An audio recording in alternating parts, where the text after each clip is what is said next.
All right, welcome to the morning show right here on ETV. We're moments away before we get to 7 o'clock. Well, rather to 8 o'clock. It feels like time is flying and moving slow at the same time. And it is a wonderful Thursday morning. It's also the kickstart of Youth Month.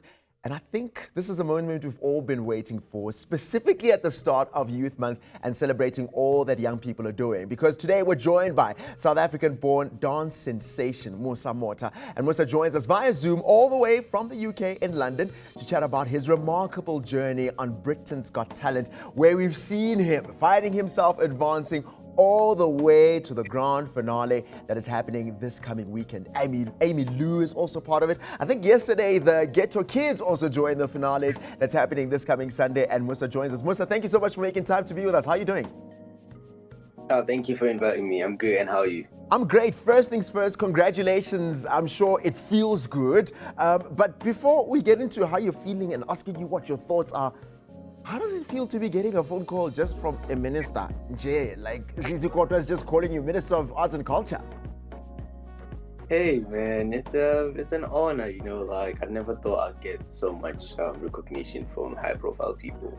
Yeah. No, look, when I heard you chatting to Lorraine and talking about getting calls from high up, I was like, hey, I need to work harder. People are getting phone calls from ministers from the UK. All the way in the UK, they're getting these calls. Musa, I think your story is one that is really inspirational and for a lot of reasons. A part of the reasons is the work that you've put in, but also a huge part of it is your history. And I'm sure you've shared the story so often, speaking about how you were diagnosed with cancer at the age of 11 and having to go through that entire process of your leg eventually being amputated.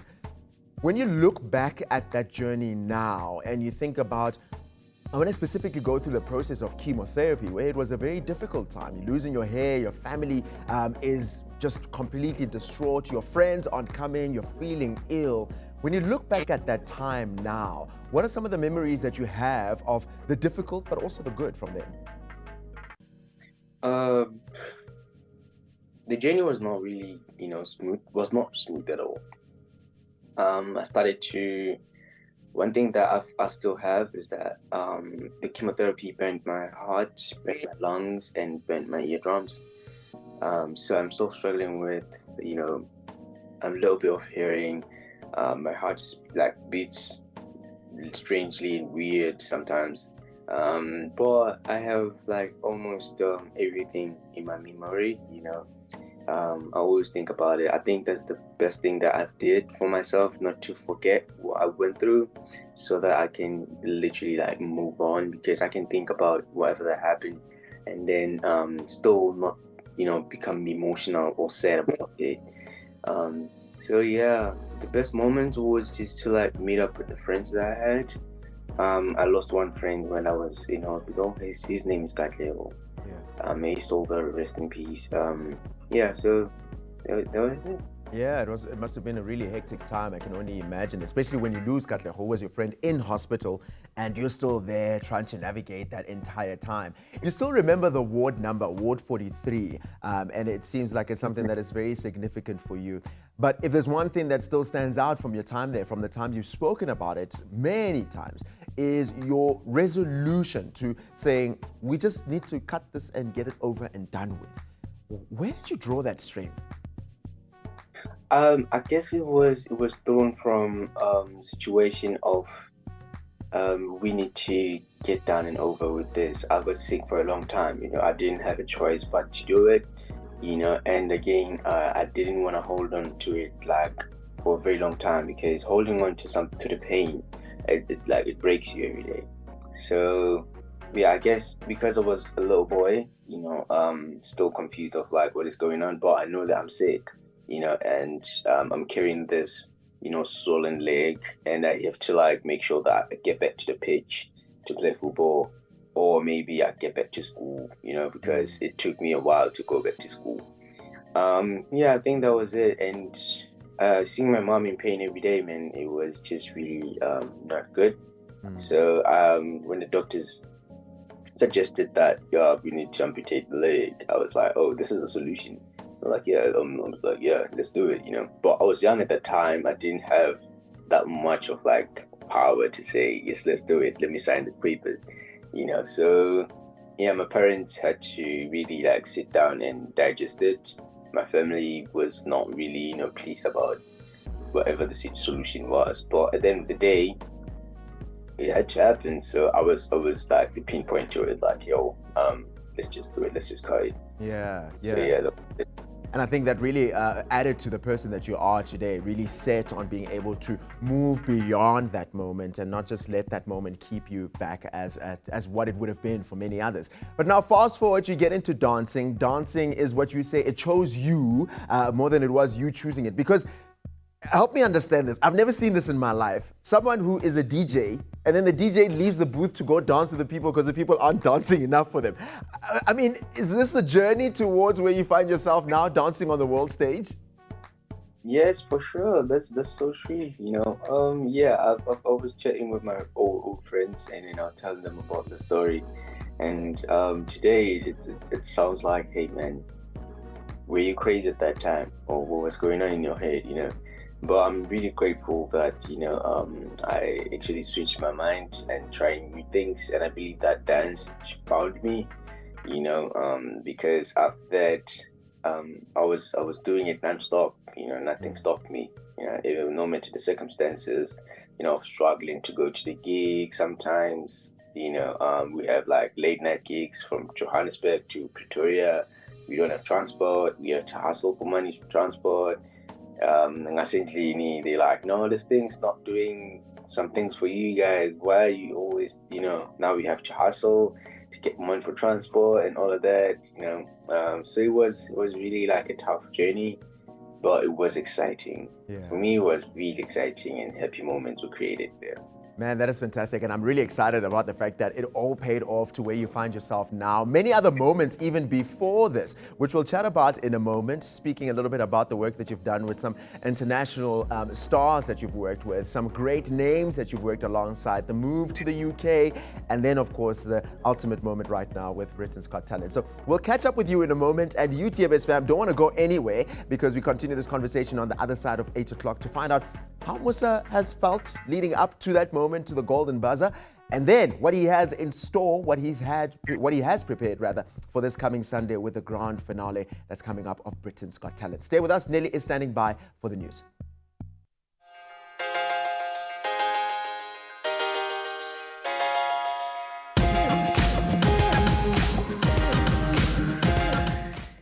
All right, welcome back to the morning show. It's 11 minutes after 8 o'clock. It is a thankful Thursday. It's the 1st of June. It is officially the kickstart of Youth Month. And we're still joined by a South African-born dance sensation, Musa Motha, talking all things success on Britain's Got Talent. Musa, thank you again for still being with us right here on the morning show. I want to quickly go back in time for a moment, if you allow me. Because if there's one thing that I celebrate about this moment is you've been dancing for a while. For a very long time. I want to go back to the group Panzam. I hope I'm saying it right. Is it Panzam or Penzem? Penzem. Penzem. Yeah, Penzem. There's a moment I want to specifically play that a lot of people think it's all started with BGT, but actually started years ago. Let's roll with this clip.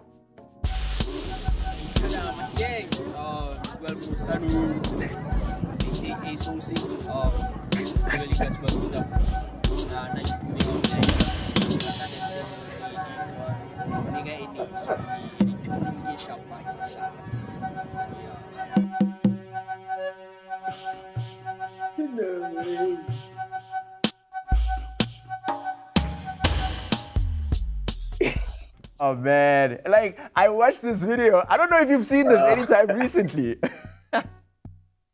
Where did you get that video? Look, I've got my sources. So I'll speak to you now. Should I say Moscow or should I say Soul Sync or should I say Musa? Which one? Nah. Hey, you're pulling up the ID now. Yes, I have to pull out everything, the entire ID, second, third, fourth name. But what I love about this video, you said something in the moment you introduced yourself. Hello, my name is Musa, and Babanye Bambizo, Soul Sync, Moscow. But I love dancing. I'm energetic, and everything I do with perfection. That's what you said. Yeah. And I'm reminded of something else that you said, where you say, if you see yourself as a disabled person, you're going to be disabled in here. Man, I mean, I watch you there. You've got so much life. You've got so much energy. How do you take it from there Esbuke in the Val, and you go all the way to prepare for a big performance like Britain's Got Talent?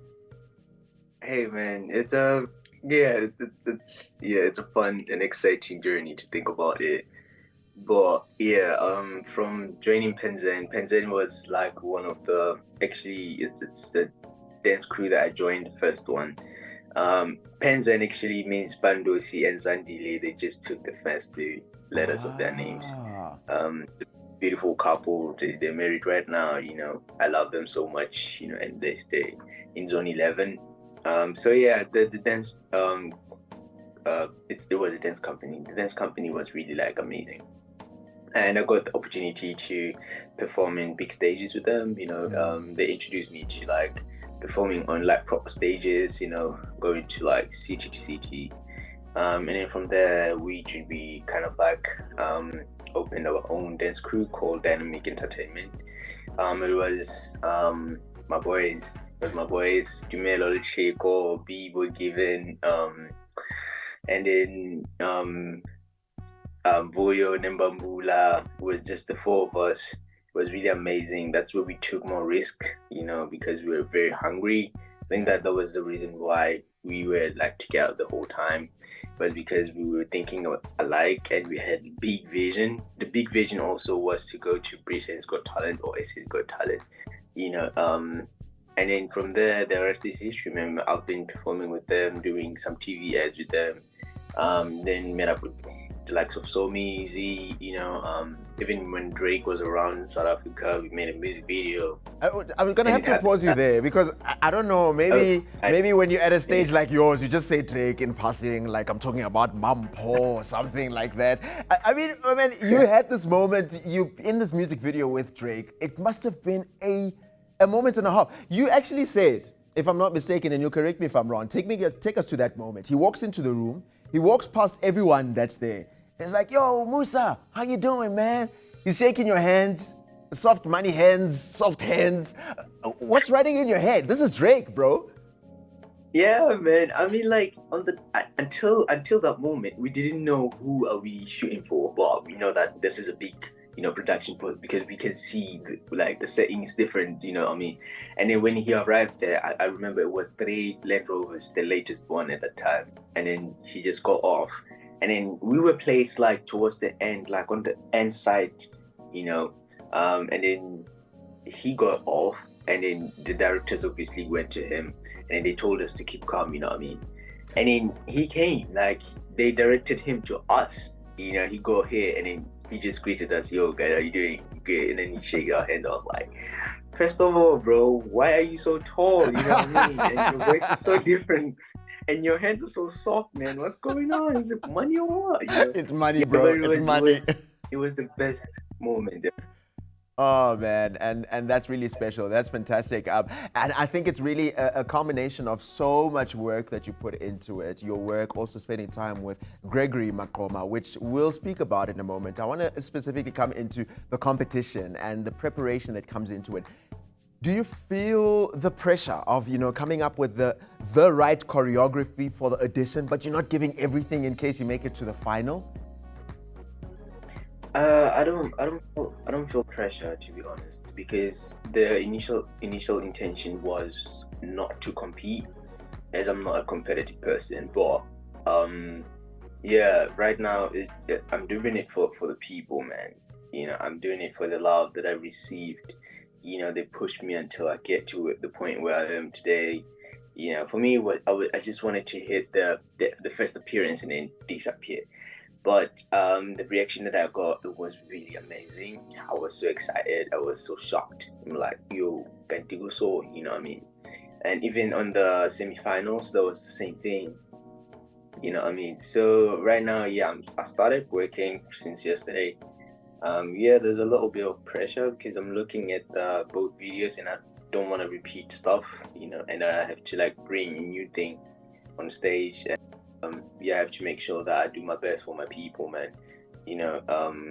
I guess that's it. I pray every day that and I'm not going there with the intention of like, oh no, I want to win, I have to win. But every day when I end my prayer, I'm like, God, I hand everything in your hands. Whatever that you come up with will be the reason why I was doing this. Everything happens for a reason, and he knows what I deserve or what I need. Maybe at this time I don't need that much of thing, or maybe this is the time. It will depend on like what's going on. But I believe that everything happens for a reason. Win or lose, we already won. Oh man, that is really fantastic. As we're getting towards Sunday and we get into the finale, can you tell us a little bit of what you have in your pocket? Maybe or practice a little, maybe you're practicing the piano. What can we expect in your choreography for this Sunday? To be honest, it's just about something similar to what I did in the first and the second audition. It's just an addition of a little bit of like I wanted to add some of like the African vibe, like Kasi vibe, but I was like, we have the ghetto kids, and they're really amazing. I can't do the same thing they're doing. So I will stick to telling your story. I think that's the most impactful thing that I think I'm good at. And just to mesmerize people there. Inspire them as I want to inspire them. Just about bringing the story that will make people think different, and see themselves different also. Staying positive at all time. Appreciating themselves. So this is phenomenal to watch. I can tell you all of South Africa is definitely rooting behind you and for the journey that is ahead. Before I let you go, if you reflect on your time in the years before, there's different people that played a role to where you are right now. The physiotherapist that didn't want to do things the normal way and took you to the slope when you're learning how to walk, all the way to Gregory Makoma. Let's maybe specifically pause with him. What do you have to say to him for the journey, the encouragement, the phone calls, the times you maybe wanted to quit and he kept encouraging you to just continue doing what you love? Man, Gregory is a very phenomenal person. He's so perfect. Like, he sees talent and he works on it. The first time I joined the company, actually when I auditioned the company, I didn't know anything about contemporary ballet and stuff. I was just a street dancer, and he took me in, he trained me, he told me that they won't treat me any special, and that helped me a lot. It changed my mindset with, I need to keep my toes up, I need to keep my socks up, and I want to thank him so much. He's still very supportive today. He sends me messages every day to encourage me to and again, he's a very calm person. I learned so much from him being calm. The time we were in Durban the other time, I didn't know that the school had like a whole curriculum about him at university, and he was so calm, bro. I was like, how do you do it? And then I'm learning so much from him. He's a pillar to a lot of things that I do in life, more especially my character. So he's a very important person, and I don't think South Africa is giving him his flowers yet. But yeah, he's really good. He's amazing. He's a perfect person. He's like the person that you want in your life. Yeah, basically. man, that's phenomenal. And I'm so glad that your paths crossed and he was teaching you as you walk in. You see people doing pliés and they're straightening their arms and you're thinking, no, que was bourgeois. What is all of this? But as we wrap up our time together, Musa, what is your words to the young people of South Africa? It is Youth Month that kickstarts today, the 1st of June. And many young people are looking to you with hope of, I can make it there one day too. You had the dream to make it that far. What do you say to them that are going through challenges, that are going through tough times, to encourage them to just keep going? Yes. You know what? I've went to like so many conferences, so many things, and motivating young people. But at the end of the day, I realized that it's about choices. Yeah. There's nothing. There's not such thing called peer pressure. It's a choice that you put yourself into. Be careful of like who you hang around with. Our parents were really honest about be careful who you hang out with. Make sure that you hang out around positive people, good people. Make sure you dream a lot. Don't disregard or maybe think about negative stuff when it comes to your dreams. Manifest a lot. Think about stuff. Write your dreams down. You know what I mean? And know the mistake that we do as youth is that we roll quickly to go to school and do the wrong courses. We don't do research of like, is the market open in 3 years? That's one of the things that they should just, consider. And again, don't give up on your dream. Yeah. Your dream is something that was manifested. The time is a man-made thing. Manifestation is real. It's in real time. The time needs to catch up. If you tell yourself that you're a billionaire, tell yourself you're a billionaire every day. The time will catch up. So make sure that you believe in yourself again. Pray a lot. Stay positive at all times. Stay out of trouble. Do not give up. Think about how our parents lived back in the days, but they still strived and they still lived and made sure that we have a good life. So yeah, stay positive, pray all the time, be there for yourself, be present, and don't give up in your dreams. That's the most important thing. Oh man, Musa, thank you so much for joining us this morning and making time to chat to us, bring us up to speed with what's happening with you in the UK. And I can tell you right now that the morning show is all the way behind you, the entire journey, all the way to the finales and even life beyond that in terms of what's going to happen next. And I can tell you now, fresh news, guess what? We will be joining you in London to further document your journey for the TMS family that many other South Africans are also encouraged as they not only see us talking like this, but actually see you in action and that they can be encouraged for the life to come. So thank you so much for your time. And after this interview, you and I will talk about if you win, I converted, it's about 6 million rands. What's going to happen with it? We'll talk off air. Oh yeah, can I say one thing? Yes, please. Big shout out to Musa Motha Choir. They made it. Yeah, big shout out to them. I'm really proud of them and they're doing good. Yeah, that's fantastic. Man, the South African flag is flying absolutely high. And a big shout out to you, Musa Motha, as well as the Mzansi Youth Choir, doing some great work in the Britain's Got Talent, America's Got Talent.